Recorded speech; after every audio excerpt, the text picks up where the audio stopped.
जल्द ही शरद ऋतु भारत में दस्तक देने वाली है, जिसके साथ ही नवरात्रि, विजयादशमी और दीपावली जैसे पावन उत्सव निकट आ जाएंगे।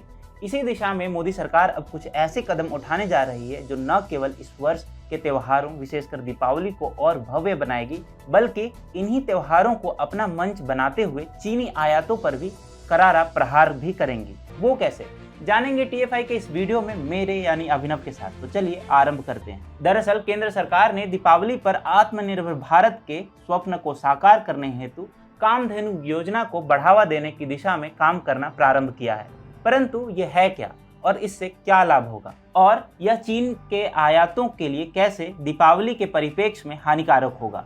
असल में कामधेनु दीपावली योजना के अंतर्गत गाय के पंचगाव्य यानी गाय से मिलने वाले 5 उत्पाद दुग्ध, दही, घृत यानी घी, गोबर और गौमूत्र के जरिए दीपावली पर आत्मनिर्भर भारत अभियान को बढ़ावा देने की योजना है। इसके जरिए एक विशाल प्रोडक्ट रेंज का उद्घाटन किया जाएगा, जिससे न केवल भारतीयता एवं उद्यमिता को बढ़ावा मिलेगा, अपितु चीनी आयातों पर भी करारी चोट पहुंचेगी। इसकी पुष्टि TV9 भारतवर्ष ने भी की थी, जिन्होंने अपनी रिपोर्ट में इस योजना पर प्रकाश डालते हुए बताया कि कामधेनु दीपावली देसी गाय के दूध, दही, घी के साथ साथ गोमूत्र और गोबर के माध्यम से भी आर्थिक रूप से उपयोगी बनाने का अभियान है। अंतर्राष्ट्रीय स्तर पर पंचगव्य से 300 से अधिक गौ उत्पादों का निर्माण शुरू हो चुका है। इसके तहत दीपावली उत्सव के लिए गोबर से दियों, मोमबत्ती, धूप, अगरबत्ती, शुभ लाभ, स्वस्तिक, संबरानी cup, hardboard, wall piece, paperweight, हवन सामग्री, भगवान गणेश और देवी लक्ष्मी की मूर्तियां बनाने का काम आरंभ हो चुका है। सच कहें तो इस महायज्ञ की नींव कहीं न कहीं 2020 में ही पड़ चुकी थी, जब इस संबंध में राष्ट्रीय कामधेनु योजना के अंतर्गत वेबिनार और सेमिनार आयोजित किए गए थे।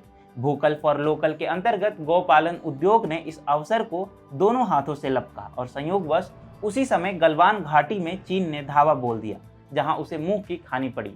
चीन के इस आक्रमण के विरोध स्वरूप CIAT यानी confederation of all India traders ने निर्णय किया कि दिसंबर 2021 तक चीन को कुल 1 लाख करोड़ रुपए का आर्थिक नुकसान पहुंचाना है, जिसके लिए उन्होंने भारतीय त्योहार, विशेषकर रक्षाबंधन और दीपावली में विशेष रूप से भारतीय उत्पादों को बढ़ावा देने का निर्णय लिया था। अभी तो यह मात्र प्रारंभ है, क्योंकि भारत चीन को इस बार स्वदेशी दीपावली के जरिए बहुत बड़ा झटका देना चाहता है। उदाहरण के लिए पालक और गौ उद्यमिता द्वारा बनाए गए गोमय दिए को प्राथमिकता दी जाएगी, जो चीनी एवं रसायन युक्त हानिकारक दियों से बचाएगा।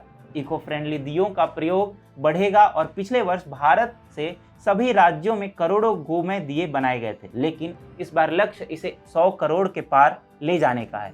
इस बार कामधेनु दीपावली को और भी बड़े पैमाने पर मनाने का निश्चय किया गया है। कामधेनु दीपावली के जरिए उद्यमिता एवं कृषि उद्योग को उनका उचित सम्मान देना केंद्र सरकार का प्रमुख उद्देश्य है। TV9 भारतवर्ष की ही रिपोर्ट के अनुसार कामधेनु से जुड़े वेबिनार को संबोधित करते हुए राष्ट्रीय कामधेनु आयोग के अध्यक्ष डॉक्टर वल्लभ भाई कथीरिया ने बताया कि हमने किसानों, बेरोजगार युवाओं, महिलाओं, युवा उद्यमियों, गौशालाओं, गौपालकों, स्वयं सहायता समूहों आदि विभिन्न वर्गों में गोमय उत्पादों के प्रति काफी रुचि पैदा की है। गो आधारित अर्थव्यवस्था से ही भारत को फिर से विश्व गुरु बना पाएंगे। बंसी गोधाम के नीरज चौधरी ने उनके संस्थान में बन रहे विविध गोमय उत्पाद दिखाए, जिसमें मंत्री पुरुषोत्तम रूपाला का गोमय से बना नाम प्लेट भी शामिल है। उन्होंने वेबिनार के दौरान मिनटों में गोमय दीपक और गोमय लक्ष्मी गणेश की मूर्ति बनाकर भी दिखाई। कुल मिलाकर सार यह है कि इस बार दीपावली को आकर्षक एवं रंगारंग बनाने के साथ साथ चीन मुक्त बनाने की दिशा में भी मोदी सरकार व्यापक कदम उठा रही है। जिस प्रकार से कामधेनु दीपावली अभियान को बढ़ावा दिया गया है, उससे स्पष्ट होता है कि जो अभियान 2020 में प्रारंभ हुआ था, उसे मोदी सरकार तब तक नहीं छोड़ेगी जब तक भारत हर क्षेत्र में संपूर्ण दृष्टि से आत्मनिर्भर नहीं हो जाता।